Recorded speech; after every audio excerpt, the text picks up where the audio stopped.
আমরা দ্বিতীয় অধ্যায় আজকে শুরু করব। আমরা চিন্তা করছি যে আমরা আল মিনহাজ বিন মিরাথিন নবুয়া এর যেই পড়া অধ্যায়গুলো আছে এগুলোকে মানে একটা বান্ডিল একটা হেজাম হেজাম করে আমরা এই করবো, অর্থাৎ ওহি রিলেটেড অধ্যায়গুলো এক জায়গায় পড়বো, দিন রিলেটেড অধ্যায়গুলো এক জায়গায় পড়বো, এভাবে করে। তো আমরা এখন ফার্স্টে ওহি রিলেটেড অধ্যায়গুলো পড়তেছি। তো প্রথমে আমরা পড়ছি হচ্ছে ওহির মানে ওহির প্রতি আত্মসমর্পণ, এই যে তসলিম রিলেটেড। এখন আমরা পড়বো যে ওহিকে কীভাবে আমরা গ্রহণ করবো নবী মানহাজে, যেভাবে সাহাবারা রাসুল্লাহ গ্রহণ করেছে, কীভাবে আসলে তারা এই ওহিটা শিখতো, কীভাবে তারা কোরআন পড়তো, কী কী উদ্দেশ্যে তারা কোরআন পড়তো, যেমন তাদাব্বুর করা, আমল করা, কোরআন বুঝে পড়া, এই বিষয়গুলো আমরা ইনশাল্লাহ এই অধ্যায়ে আলোচনা করবো ইনশাল্লাহ। তো আমরা দ্রুত কিছু আয়াত দেখবো ইনশাল্লাহ এই অধ্যায়ের। আল্লাহ তাআলা বলছেন, কিতাবুন আনজালনাহু ইলাইকা মুবারাকুল লিয়াদাব্বারু আয়াতিহি, কিতাবুন আনজালনাহু ইলাইকা মুবারাকুল লিয়াদাব্বারু আয়াতিহি। এটি একটি বরকতময় কিতাব, এই কিতাব কোরআন, যা আমি আপনার প্রতি নাজিল করেছি। কিসের জন্য? লিয়াদাব্বারু আয়াতি, যাতে করে তারা এই আয়াত নিয়ে গভীরভাবে চিন্তা করে, তাদাব্বুর করে, অর্থাৎ এই আয়াতের পিছনের শিক্ষাগুলো তারা গ্রহণ করে। ওয়ালিয়াতাযাক্কারা উলুল আলবাব, এবং যাতে জ্ঞানীরা এই আয়াত থেকে উপদেশ গ্রহণ করে, তাদাক্কুর করে, উপদেশ গ্রহণ। তো কোরআন নাজিল হওয়ার বড় একটি মাকসাদ, বড় একটি উদ্দেশ্য হচ্ছে, এবং কোরআনের বড় একটি হক হচ্ছে, মানে কর্তব্য হচ্ছে কোরআনের প্রতি, যে কোরআনটা তাদাব্বুর করা, কোরআন বুঝে পড়া। এটা শুধু সুন্নত একটু পড়লে সওয়াব হবে, তেলাওয়াত করলে সুন্দর করে পড়লে সওয়াব হবে, এই উদ্দেশ্যে না। আমরা কোরআন পড়ব কোরআনের থেকে হেদায়েত পাওয়ার জন্য। তো এখানে বলে দেওয়া হচ্ছে যে কোরআনের বড় একটা উদ্দেশ্য হচ্ছে কোরআন থেকে কী করা? উপদেশ নেওয়া, উদ্দেশ্য গ্রহণ, উপদেশ নেওয়া, শিক্ষা গ্রহণ করা কোরআন থেকে। আর এটা কিভাবে হবে? এটা হচ্ছে তাদাব্বুরের মাধ্যমে, লিয়াদাব্বারু আয়াতি। আপনি যখন কোরআনের আয়াতে গভীরভাবে চিন্তা করবেন, তখন আপনি সেখান থেকে উপদেশ গ্রহণ করতে পারবেন। তো কোরআনের থেকে উপদেশ গ্রহণ করা, কোরআন থেকে নিজের জীবনের পথ নির্ধারণ করা, এটা কীভাবে করা যাবে? যখন আমরা কোরআনের আয়াতগুলোতে তাদাব্বুর করব, কোরআনের আয়াতগুলোকে বুঝে পড়ব। আচ্ছা, এরপরে আমরা এর পরের আয়াতটা দেখি। ইন্নামাল মুমিনুন আল্লাযীনা ইযা যুকিরাল্লাহু ওয়াজিলাত কুলুবুহুম, নিশ্চয়ই মুমিন তো তারাই যাদের কাছে আল্লাহ তাআলার কথা স্মরণ করা হলে তাদের অন্তর কি হয়? হৃদয় কেঁপে ওঠে। ওয়াজিলাত কুলুবুহুম ওয়া ইযা তুলিয়াত আলাইহিম আয়াতুহু, আর যখন তাদের সামনে আল্লাহর আয়াত, কোরআনের আয়াত তেলাওয়াত করা হয়, যাদাতহুম ঈমানা, তখন তাদের ঈমান বৃদ্ধি পায়, ঈমান বেড়ে যায়। ওয়া আলা রাব্বিহিম ইয়াতাওয়াক্কালুন, এবং তারা শুধু তাদের আল্লাহর উপরেই তারা ভরসা করে। তো এটা হচ্ছে মুমিনের কিছু সিফাত। কোরআন পড়লে কি হয়? তাদের ঈমান বেড়ে যায়। আর ঈমানটা কখন বাড়বে? অর্থ না বুঝলে ঈমান বাড়বে? অর্থ না বুঝলে ঈমান বাড়বে না। কোরআন বুঝে পড়ে, মানে কোরআন, ঈমান তখনই বাড়ে যখন অর্থ বুঝে পড়া হয়। আচ্ছা, এছাড়াও কোরআন, নিঃসন্দেহে কোরআন জিনিসটাই রহমত। আপনি যদি অর্থ নাও বোঝেন, তবুও নিঃসন্দেহে আপনার ঈমান বাড়বে। বাকি এই থেকে আপনি শিক্ষা কখন গ্রহণ করতে পারবেন? যখন আপনি কোরআন অর্থ বুঝে পড়বেন।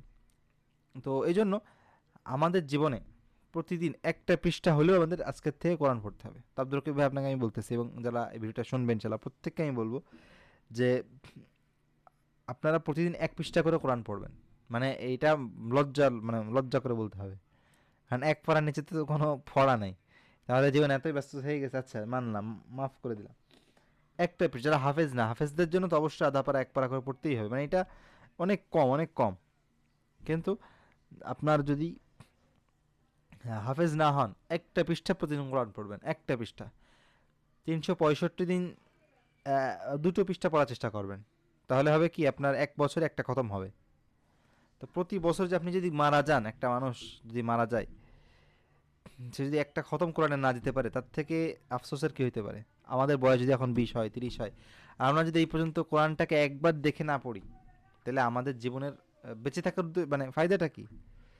যেই কোরআনকে আমাদের মুক্তির জন্য পাঠানো হয়েছে, যেই কোরআনকে আমাদের হেদায়েতের জন্য পাঠানো হয়েছে, সেই কোরআন সেই কোরআন যদি আমরা জীবনে একটা বার না পড়তে পারি, তাহলে আমাদের বয়স এখন ২০ বছর, ২৫ বছর, ৫০ বছর, ৩০ বছর, যেটাই হোক না কেন, এই ২০, ৩০, ৪০, ৫০ বছরে আমরা যদি একটা বার কোরআন না দেখে পড়ি, মানে পুরা শুরু থেকে শেষ পর্যন্ত একটা বার কোরআন যদি অর্থ না বুঝে পড়ি, তাহলে আমাদের এই জীবনের মূল্যটা কি?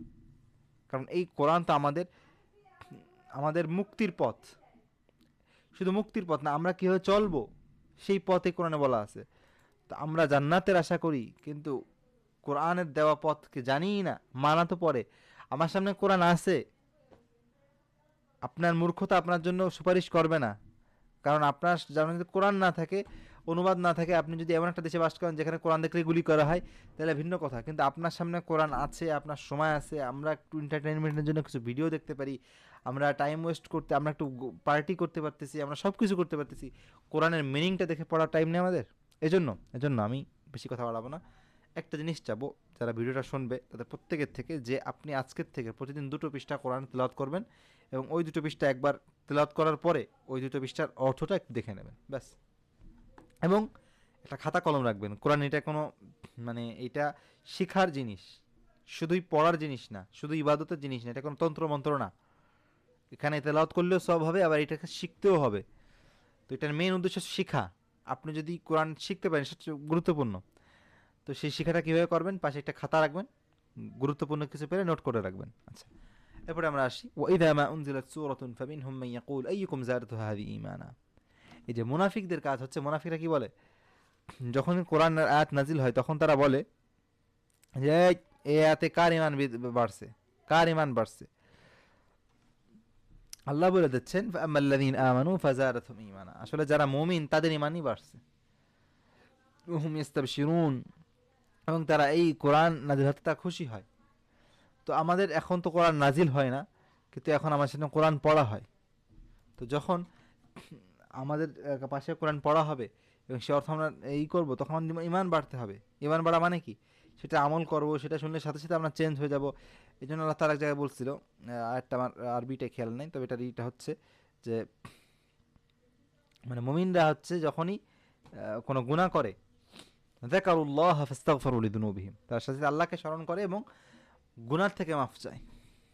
তো এটা হচ্ছে মুমিনের গুণ, যে সে গুনাহ করে না, কিন্তু যদি সে গুনাহ করে যাকারুল্লাহ, সাথে সাথে আল্লাহ জিকির করে বসে।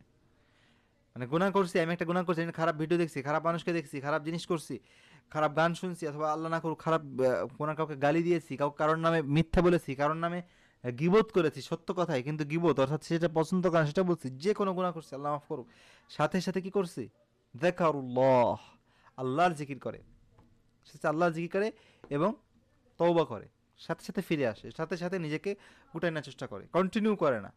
এবং সে একটা কন্টিনিউ একটা প্রসেসে চলে, অর্থাৎ সে লাইফে তো এরকম না যে আমি আজকে তওবা করলাম কালকে আর গুনাহ করবো না, না, সে তওবা করে, সে ভুল করে, আবার ভুল করে, তখন সে আবার ফিরে আসে, এভাবে করে তার লাইফটা চলতে থাকে।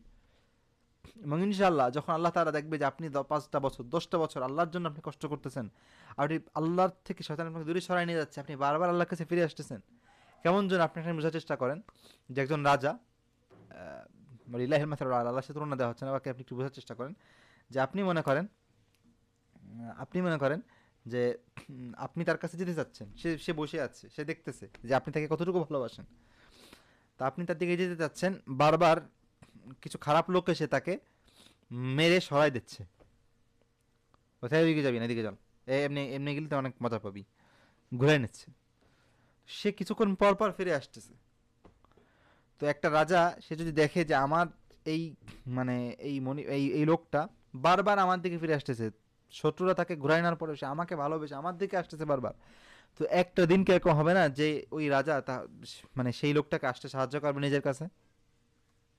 তো আপনি যখন শয়তান যখন বারবার আল্লাহ থেকে আপনাকে দূরে সরাই দিচ্ছে আর বারবার আপনি আল্লাহর দিকে চলে আসার চেষ্টা করতেছেন, তো ইনশাআল্লাহ আল্লাহ তাআলা অবশ্যই একদিন না একদিন আপনাকে ওই শয়তানদেরকে সরায় আল্লাহর পথকে সহজ করে দেবে।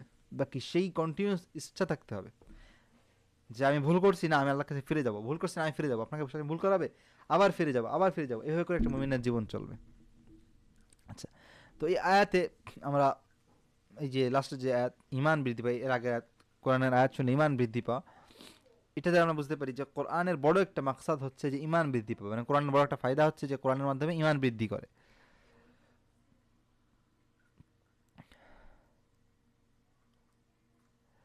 আচ্ছা, তো ঈমান বৃদ্ধি কখন হবে, একটু আগে আমি যেটা বলতেছিলাম, তখনই হবে যখন আপনি কোরআনটা ঠিক করে পড়বেন, অর্থ বুঝে পড়বেন, ঠিক করে পড়বেন, কোরআনের হক আদায় করে আল্লাহকে ভালোবেসে আল্লাহকে খুশি করার জন্য পড়বেন, তখনই আপনার ঈমানটা বৃদ্ধি পাবে। আর এখান থেকে এটা আমরা বুঝতে পারতেছি যে যার ঈমান বৃদ্ধি পাচ্ছে না, কোরআন আল্লাহ কি বলতেছে, মুমিনদের ইমান বাড়তেছে আর কাফেরদের ইমান বাড়তেছে না, মুনাফিকদের ইমান বাড়ছে না। তো আপনার যদি কোরআন পড়ে ইমান বৃদ্ধি না হয়, আপনার যদি কোনো চেঞ্জ ফিল না হয়, তাহলে আপনার সমস্যা আছে। তো এখানে একটা বিষয় যে প্রথম দিনে আপনার চেঞ্জ হবে না, কারণ আমাদের অন্তরটা হচ্ছে মনে করেন যে একটা মনে করেন যে একটা দামি জিনিস, মানে এরপরে ময়লা পড়তে পড়তে পড়তে পড়তে অনেক বড় স্তূপ হয়ে গেছে। এখন আপনি যখন কোরআন পড়েন তখন হয়তো আপনার ওই ইমানটা সতেজ হচ্ছে না, বা ওই ময়লাগুলো সরাচ্ছে, তো আপনি পড়তে থাকেন, আল্লাহকে পাওয়ার জন্য পড়তে থাকেন, চেঞ্জ ফিল করতেছেন না তাও পড়তে থাকেন, আল্লাহকে পাওয়ার জন্য আপনি পড়তে থাকেন। উপরে যে ময়লার স্তূপগুলো ওগুলো আস্তে আস্তে সরাতে থাকতেছে, সরাচ্ছে, এই কোরআনটা সরাচ্ছে। একটা পর্যায়ে যখন একদম আপনার রুহের সাথে কোরআনের কানেকশন হয়ে গেল, জাস্ট মনে করেন যে প্রতিদিন একটু একটু করে ময়লা পড়তেছে, তখন যখন ময়লাটা পড়ে তখন কোরআনে সেই ময়লাটা ছড়াই দেবে এবং আপনার ইমানটা বৃদ্ধি করে দেবে। তা আপনি আল্লাহকে পাওয়ার জন্য কোরআনটা পড়তে থাকেন এবং ইমান ইনশাল্লাহ বৃদ্ধি পাবে। বাকি অংশ এরকম হতে পারে যে আপনার আমলে চেঞ্জ পাবেন না আপনি, কারণ আপনার হয়তো গুনাহ আপনার অন্যায় অনেক বেশি। তো তার মানে আপনি হতাশ হবেন না, আপনি যখন আল্লাহকে পাওয়ার জন্য পড়তেছেন তো আপনি রাইট ওয়েতে আছেন।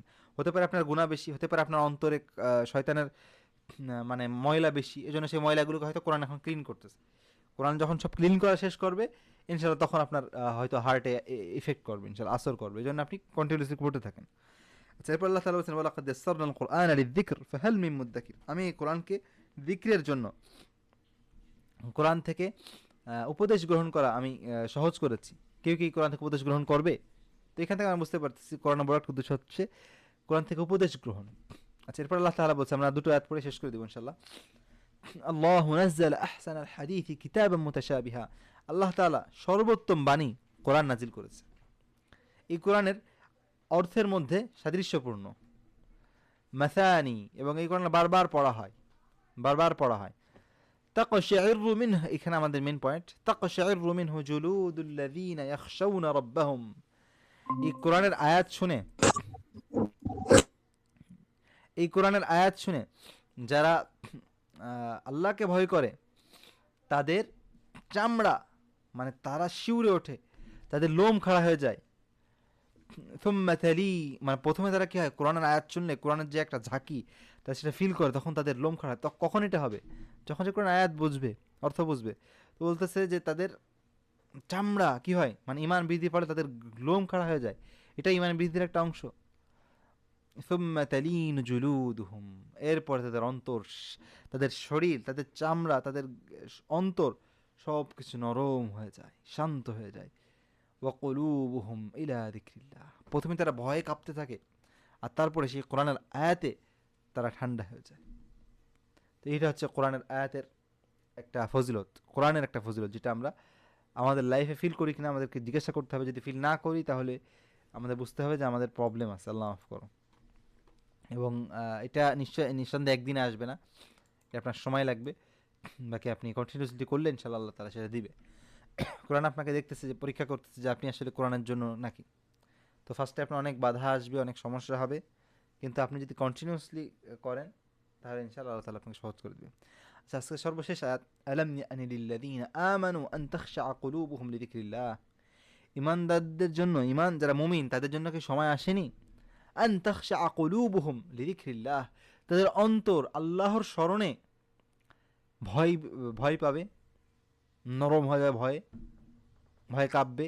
তাদের অন্তর আল্লাহর ভয়, আল্লাহর কোরআনের ভয়, আল্লাহর জিকির, আল্লাহর মানে আল্লাহকে যখন তারা স্মরণ করবে তখন তার অন্তর ভয়ে কাঁপবে। ওয়ামা নাযালা মিনাল হক, এবং কোরআনের জন্য যে আল্লাহ যে হক নাযিল করেছে তার জন্য। এখান থেকে বুঝাচ্ছে আল্লাহ বলছে যে, আর এই আয়াতটা কখন নাজিল হয়েছে? এই আয়াতটা নাজিল হয়েছে, হাদিসে আসছে যে ইসলাম আসার 4 বছর পরে, মানে সাহাবারা রাসূলের সাথে আছে মক্কাতে, তারা ইমানের সর্বোচ্চ পরীক্ষা দিচ্ছে। এরপরে আল্লাহ তাআলা বলতেছে যে মুমিনদের কি সময় আসেনি যে তারা আল্লাহর দিকে ফিরে যাবে, যে তার অন্তর আল্লাহর ভয়ে কাঁপবে, আল্লাহ জিকিরের ভয়ে, আল্লাহকে স্মরণ করে আল্লাহর কোরআন শুনে কাঁপবে? সেই সময় কি এখন আসেনি? এরপর আল্লাহ বলছে, এরপরে আল্লাহ তাআলা বলছে ওয়ালা ইয়াকুনু ওয়ালা ইয়াকুনু কাল্লাযীনা উতুল কিতাবা মিন ক্বাবল ফাতালা আলাইহিমুল আমাদু ফাকাসাত কুলুবুহুম, তারা যেন আবার ওরকম না হয় সে আহলে কিতাবদের মতো, সেই ইহুদিদের মতো, খ্রিস্টানদের মতো, যাদের কাছে কোরআন নাজিল হয়েছিল, অর্থাৎ কিতাব নাজিল হয়েছিল, আল্লাহর কিতাব, কিন্তু তারা কি করছিল, সময় বেড়ে গেছে, অনেকদিন ধরে পড়তেছে, জন্য কি হয়েছে, ফাতালা আলাইহিমুল আমাদ, অনেকদিন পড়ার কারণে সেই কোরআনের আসর, সেই কিতাবের আসর তাদের মধ্যে মানে পড়া কমে গেল এবং তাদের অন্তর শক্ত হয়ে গেল, এরকম যেন না হয়।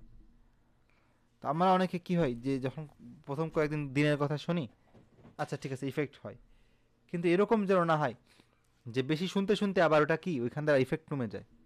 এরকম যেন না হয় যে আমরা অনেক সময় দেখা যায় আমাদের শরীরে মনে করেন যে একটা ওষুধ খেলে কাজ হয়, কিন্তু ওই ওষুধ যখন আমরা ঠিক মতন চলি না, লাইফ স্টাইল ঠিক মতন থাকে না, ওষুধ খাইতে খাইতে ওষুধের কার্যকারিতা হারাই ফেলায়, এরকম যেন না হয়। فطال عليهم الأمد فقست قلوبهم। এই তলা এই এটা অনেক গুরুত্বপূর্ণ, যে সময় বৃদ্ধির কারণে, সময় অনেক দিন কিতাব পড়তেছে, অনেক দিন কিতাবের কাছে আসতেছে, এর ফলে মানে সুদীর্ঘ কাল অতিবাহিত হওয়ার কারণে এরকম যেন না হয় যে তাদের অন্তর কঠিন হয়ে যায়। আচ্ছা, তো আমরা আজকে এই পর্যন্তই স্টপ করি ইনশাল্লাহ। আল্লাহ তাআলা আমাদেরকে কোরআন হাদিসের সঠিক জ্ঞান দান করুক, আমিন।